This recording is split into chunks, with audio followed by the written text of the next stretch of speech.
There are so many problems in our world today.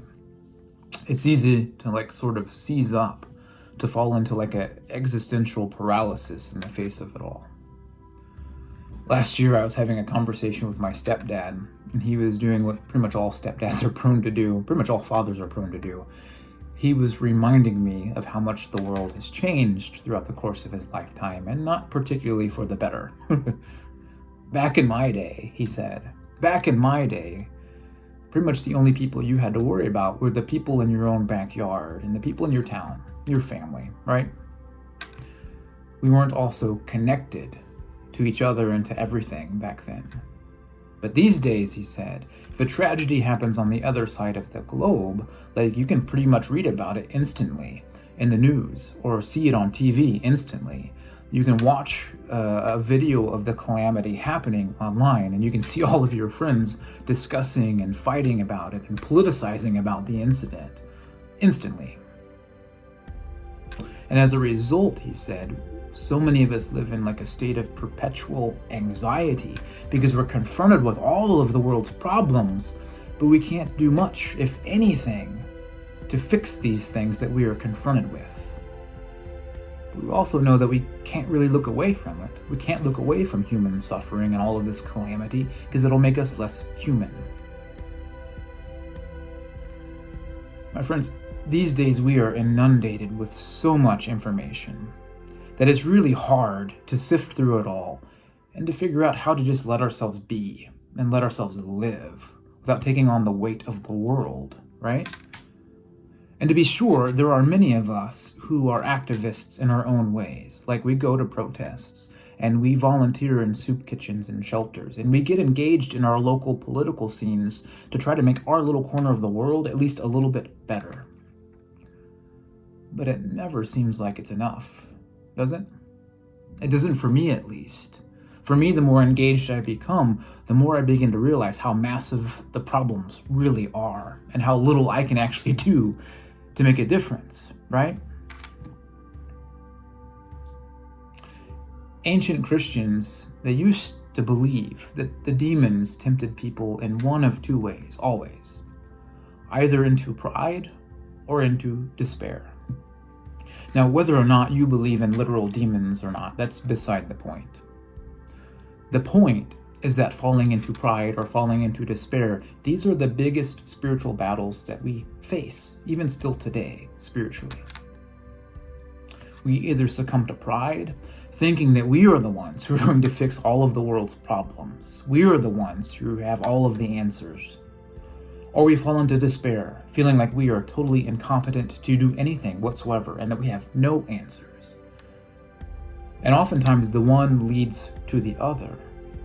In our pride, we believe that we can basically play the part of the Messiah. We can swoop in and fix everything with our actions and our attitudes and our ideologies. But when we realize that we can't fix it all, when we realize that the world isn't going to reshape itself around our agendas, we fall into despair. It is here that I find John the Baptist's life and message to be very, very helpful. I mean, if you know anything about John the Baptist, you know that his central message was that the Messiah was coming. John was the trailblazer for the one who is going to come and to put the world right side up again. But what many people don't pay attention to is the flip side of John's message. He also proclaimed unashamedly that he was not the Messiah, that he was not the one who was going to be able to fix all of the mess. He would play his part, for sure, and he would play it well. But John gave himself permission not to play the part of anybody's savior. Even whenever he was around those people who strongly wanted him to be the Savior and even strongly believed him to be the Savior.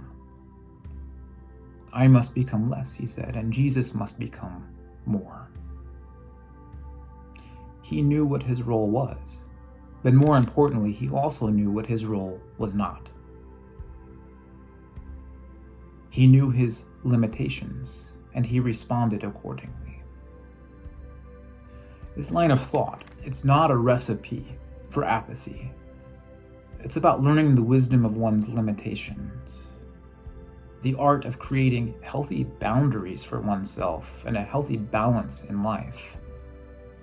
I mean, oftentimes when we try to do too much, when we try to fix too many things, we end up doing nothing in the end because we realize we've bitten off more than we can chew.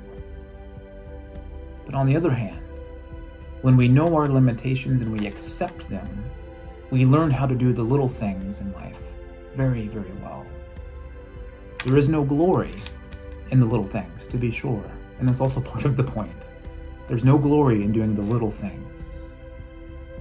But it is the little things done with great love and great zeal and great intentionality. That's what changes our world. So I invite you to consider, how can you be more like John the Baptist during this season of life? Do you know what your role is? More importantly, especially during this season right now, do you know what your role is not? What are the responsibilities that you really should buck up and shoulder? And what are the responsibilities, the burdens that you need to let go of right now? And in what ways do you need to quit playing the part of somebody's Messiah?